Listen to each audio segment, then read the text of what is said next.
Hello everyone and welcome to my drunken takes on The Witcher. Today we're going to cover episodes 7 and 8 because I just finished watching them.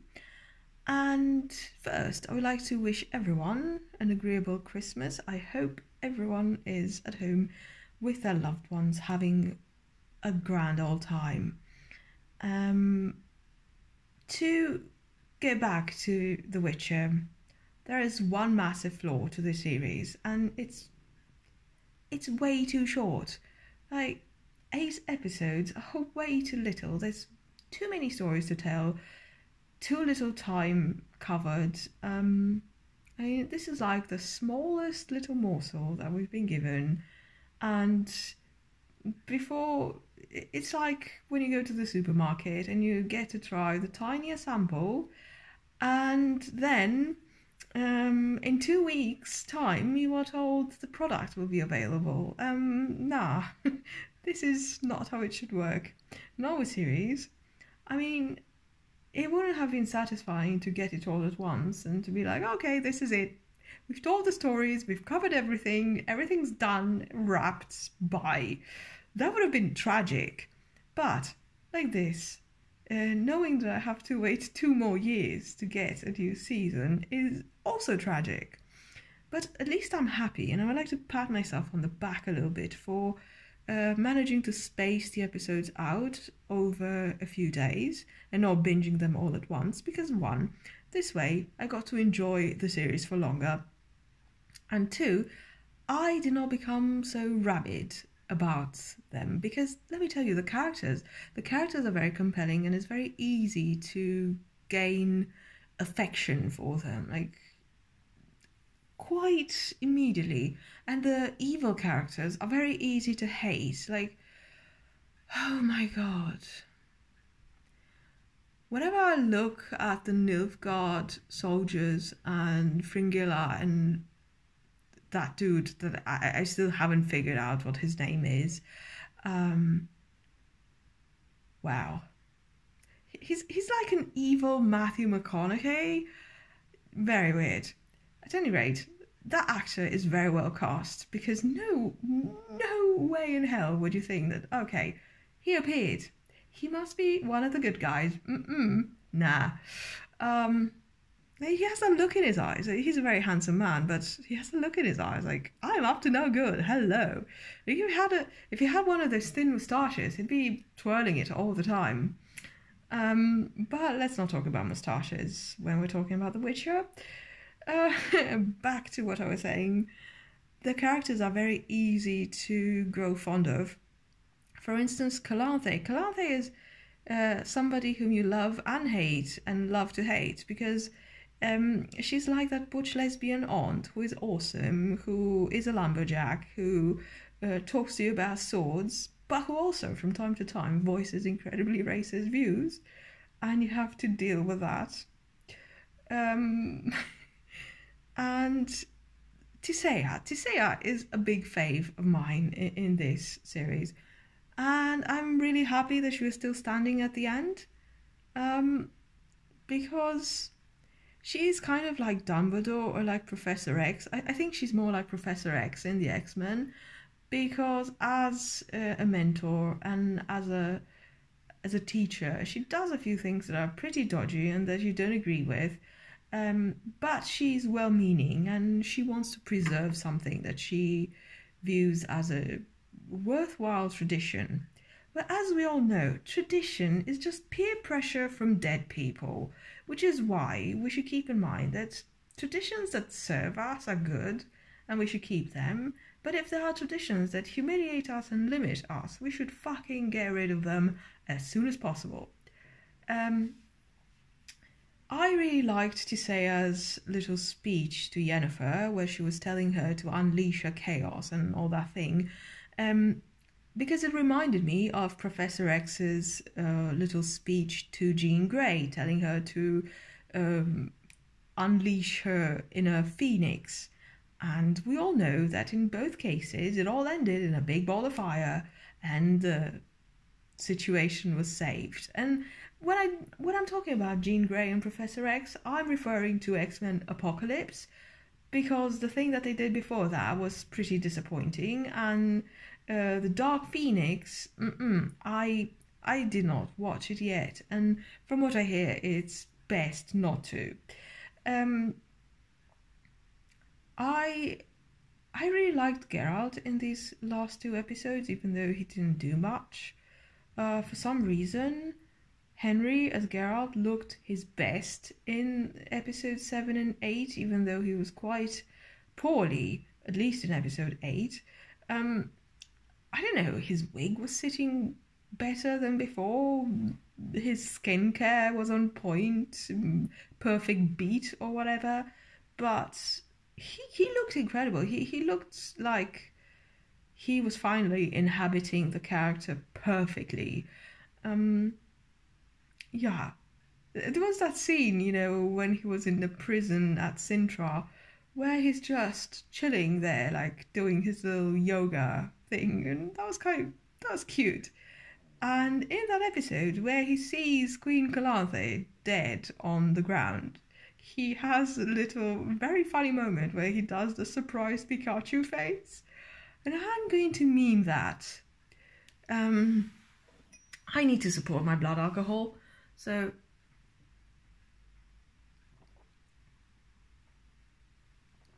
bear with me. I know I should have done my nails because it's a festive occasion, but I didn't have any time or the drive. And this is what you have to deal with. Wow, my cat is really dying to get in here. But if he were in here, he would be dying to get out. He can't be pleased, like all cats. And I think I can understand what he's feeling, because I would really, really want new episodes of The Witcher, and I would like them right now. But on the other hand, I would like them to be great quality. I have to say that I sort of saw the battle in the last episode coming, because I saw the fortress on a hill and I was like, okay, they're gonna pull a Helm's Deep. And I have to say that it was cleverly done in a similar way, but different enough. I didn't understand why all those sorcerers or mages, or what you're going to call them, were so powerless against Fringilla. Because, okay, I understand that she uses very dark and very dodgy magic. And I have to say that there's a little note there that I picked up on. I don't know if it's intentional, but knowing lore and history, I think it is. You notice that Fringilla is always for the really serious stuff. She's not putting herself in danger. She's just using other people. She's gutting all sorts of unsuspecting apprentices to read their guts, and she's using her henchmen to generate those balls of fire. But she uses very dirty fighting tactics. Even as a mage, even as somebody who has great power, she resorts to very dark methods and to very unfair methods, which makes me think of the way I don't know, Milady de Winter or the Cardinal Richelieu used to fight in those Three Musketeer novels that I used to read as a child, that I used to enjoy immensely. But that also reminds me of the way the church sometimes handles business. They are doing a lot of dodgy things, and they're somehow never ending up in trouble. Oh well. I mean, wow. Maybe I shouldn't have said that, but it's a known fact that the Catholic Church, at least, has done quite a lot of things in the past that we're not even talking about anymore, and they haven't even said they're sorry. And if you're looking at the way things are going today, the church is creeping up on the state more and more. They're assuming power, they're grabbing the secular institutions, they're devoiding them of power and taking over. And the first thing that's going are women's rights, and it's quite worrying, which is why Nilfgaard in The Witcher is a very clear and realistic threat. Because when they started talking about religion and how they promised everyone like salvation in the next life and shit, like there's that guy that Geralt tries to interrogate in Sintra, and he starts babbling about how he's already saved and shit. Like, I'm sorry, but it made me think of the Crusaders. It made me think of all those conquests that were made in the name of the Lord, and all the genocide that was done and perpetrated under the justification that the faith requires it or something like that. Like, that's not okay, and we should maybe all become very aware of the fact that, I mean, a TV series that's basically about swords, fight scenes and quips, a TV series like that should not make us think deeply about our social problems and shit. Or maybe it should, but we should sort of think more seriously about problems like that. We should think about how we are giving away our power because all we want to do is sit at home and do nothing in front of the TV or play video games and escape our reality. Meanwhile, our power is being taken from us by people who are determined. And we all know that dreadful saying that evil triumphs when good people do nothing. And I guess this is a long-winded way of saying that we should not let religion exploit our fears, because we're always going to have fears. The future is uncertain. We have great changes happening in the entire world. We have immense populations that are being displaced by war and famine and other sorts of emergencies. And people look to religion for not only hope, but also for explanations for what's happening. And often, the explanations that religion is giving are divisive, and they breed hate between people, and they justify people doing horrible things to other people. Which is why we should be very careful and examine everything that comes from institutionalized religion. Like, it's okay to believe in something higher than you, a higher power that guides your steps. So it's okay to believe in destiny, I guess. But Geralt illustrates perfectly why it's not a good idea to play with destiny or to give it too much stock in your life. But beyond that, like I said, it's okay to believe in whatever you want to believe. If you believe in astrology, in magic, in, I don't know, whatever, it's fine.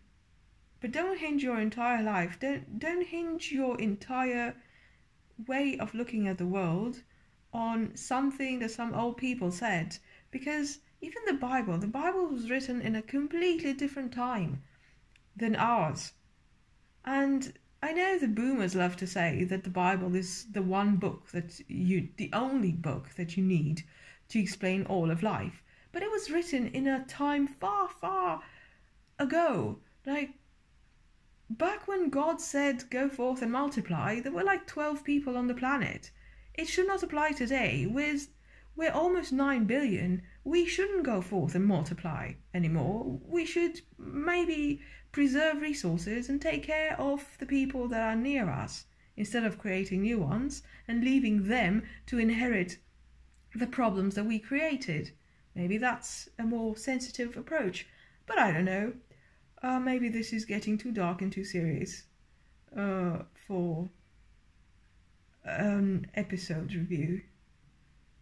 Anyway, it's Christmas Eve and I've had a bit to drink, so my mind is slipping into dangerous territories.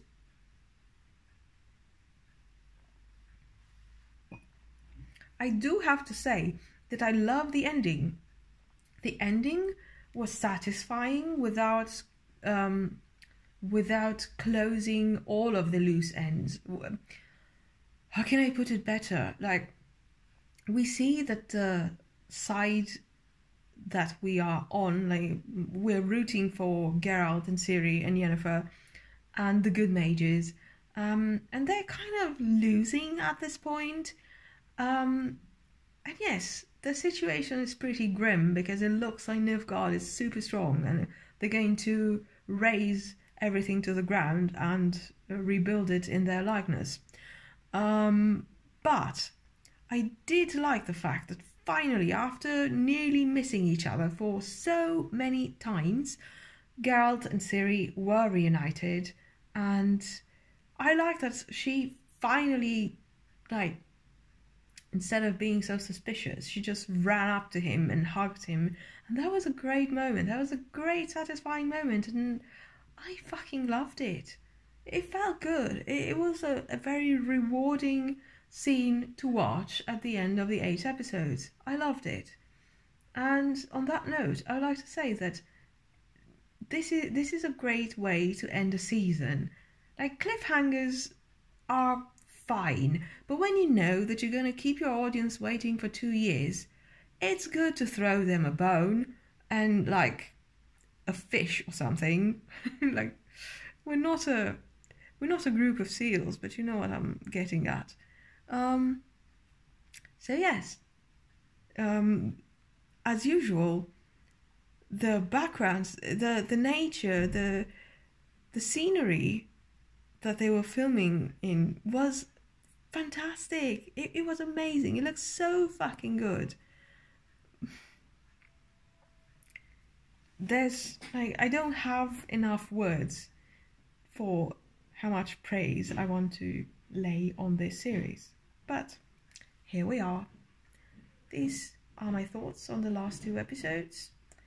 And I am inviting you, as kindly as I can, in the comments to discuss them with me. What did you like? What did you hate? What are your hopes for the 2nd season? What would you like to see more of? What is turning you off?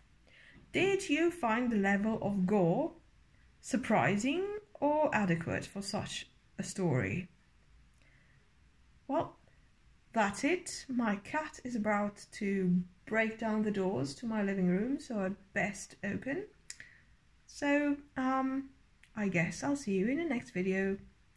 Bye!